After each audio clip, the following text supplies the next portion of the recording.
Thank you very much. We are here to bring you the story behind the music you love and to introduce you to the men who make that music at Orchestra Hall. You'll also get to hear an informal and easy-to-understand discussion of music and its interesting personalities. And what's more, you, listening right now, have an opportunity to win 2 main-floor tickets for a concert by the Chicago Symphony Orchestra. And today, let's turn to the page in our symphony scrapbook devoted to one of the most penetrating instruments of the orchestra, the trumpet. And we have with us Mr. Adolph Herseth, principal of the trumpet section of the Chicago Symphony Orchestra. But I think that our listeners would be happy to have you identify that selection that you played at the beginning of this program. That, Mr. Kuiper, was the opening promenade from the Pictures at an Exhibition, written originally for piano by Modest Mussorgsky and orchestrated for orchestra by Ravel and also by several others. I was wondering if you chose it not only because it shows off the trumpet to advantage, but because of the fact that not so long ago we made our first recording with Mr. Kubelik of the Pictures, a record to be released in the fall. Well, I had that in mind. Toward which release we're all looking forward with a great deal of interest. And I wonder if you wouldn't play us some more from that selection. I'd be glad to.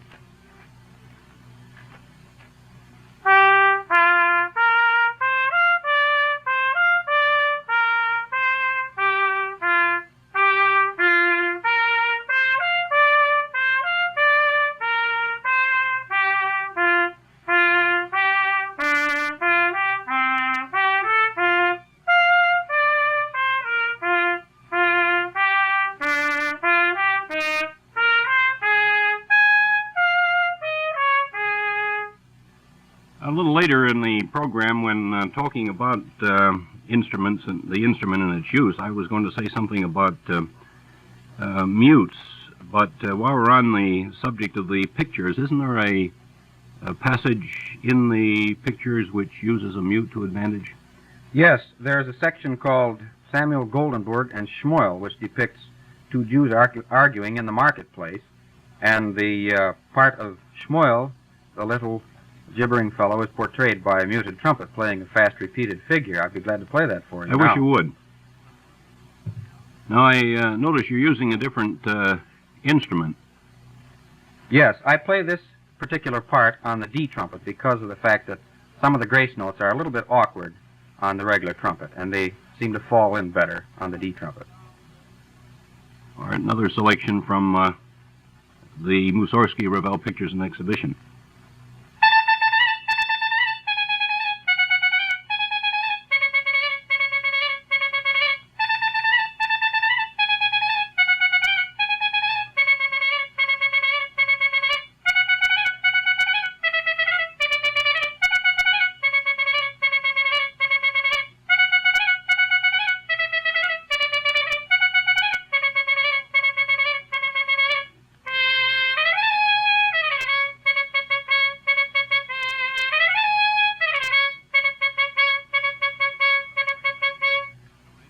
That goes on for a while.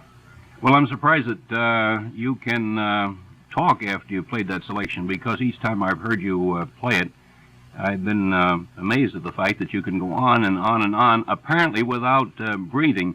Is that a tough passage to play? It's one of the hardest that we have to play, Mr. Kuiper.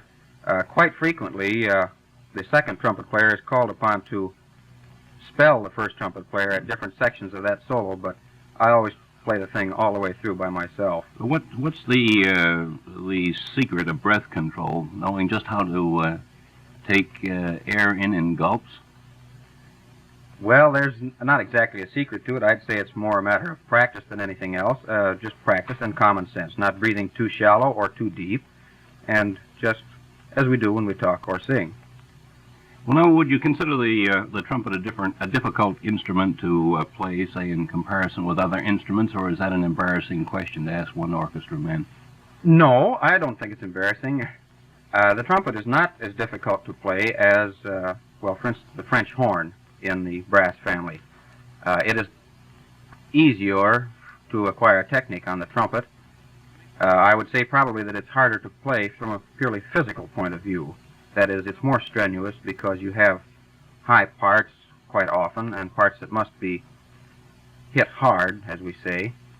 But the embouchure and the technique is not as sensitive as the French horn example I mentioned. I've noticed that when we have vocalists singing with the orchestra during rehearsal, frequently they don't let out. They save their voice for the evening concert. Now, naturally, you have to do a lot of practicing to keep up your technique. And when you practice, do you practice full force? Most of the time I do, yes. I feel that in practicing I should try as nearly as possible to duplicate the situations that arise in actual performance with the orchestra. And I feel that in practicing that way, I'm more ready for the situations that confront us in concert. And, of course, at rehearsal, you have to go full blast also. You can't hold back there. Well, you have to, because the conductor would not know how it would sound at the concert. Well, I notice you have a different type of mute with you. And I was wondering if you want to explain that and its purpose and how you're going to illustrate that use. The mute that you see on the table there is really a practice mute. It's used, well, in a hotel room, for instance, when you don't want to disturb anyone. It makes the trumpet sound very, very soft and distant. We used them last year in a concert at Orchestra Hall with Mr. Kublik in a performance of the Nocturnes of Debussy. There's a little fanfare in the second part, the festivals, where the trumpets are supposed to illustrate a parade or procession of some sort coming from way off in a distance. And I've known that most conductors want that to be as soft as possible, so I asked Mr. Kublik if he would like us to use a special type of mute. And he said, yes, try anything you wish. We'll see how it sounds. So we brought these mutes up, the three of us, in the trumpet section, and we tried them, and he was very, very happy with the results. So if you'd like to hear a sample, I'd be glad to play some. I'd like to. I know our listeners would relish that, too. Now you're going back to the C trumpet? Yes, this is my regular trumpet, the C trumpet.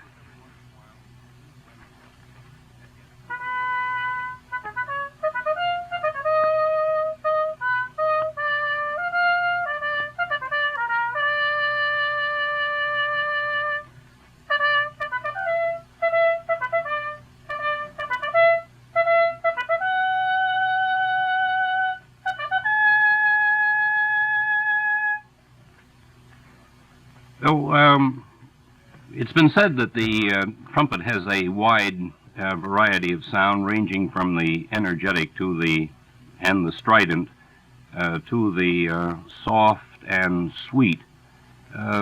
You have opportunities, of course, in the symphonic literature to play many solo parts on the, shall we say, melodic or lyrical side, and I was wondering whether you would give us an illustration of that type of music. Yes, there's a passage in Ein Heldenleben of Richard Strauss, I believe it's called the Beloved theme, that is played by the trumpet and then by also other instruments of the orchestra, but I think it'll illustrate what you have in mind.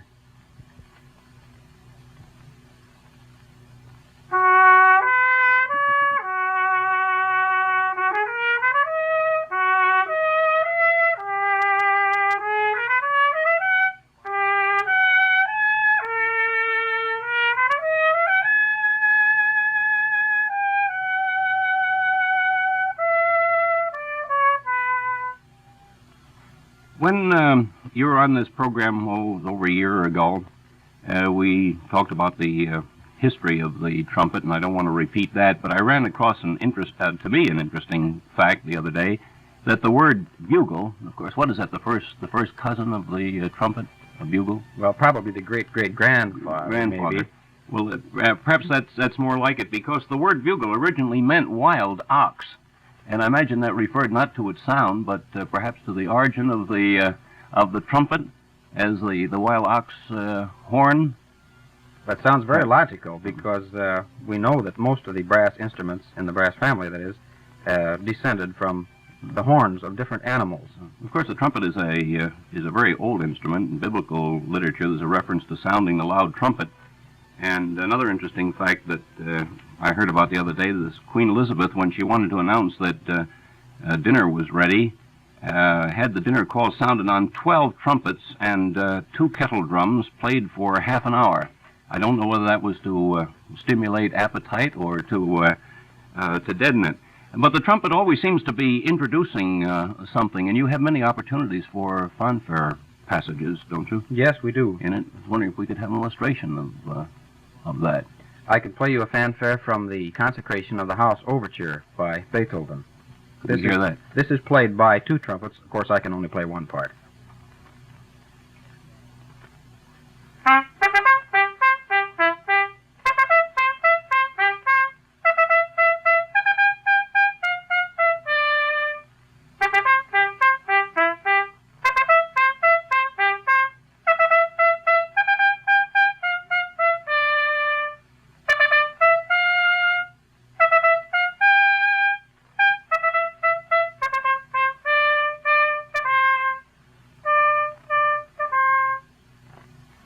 And Berlioz once said of the trumpet that it was fine for grand sentiments.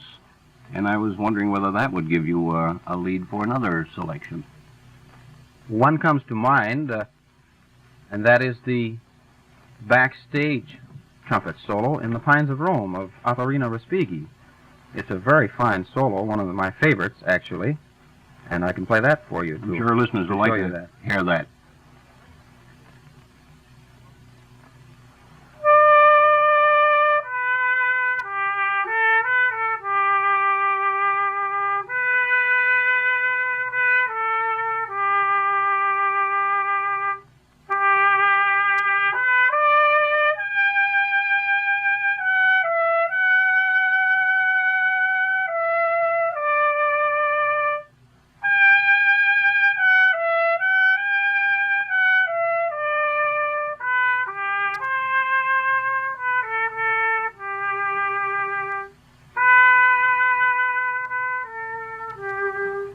Thanks very much, Bud, for a very interesting exposition of a very lovely instrument.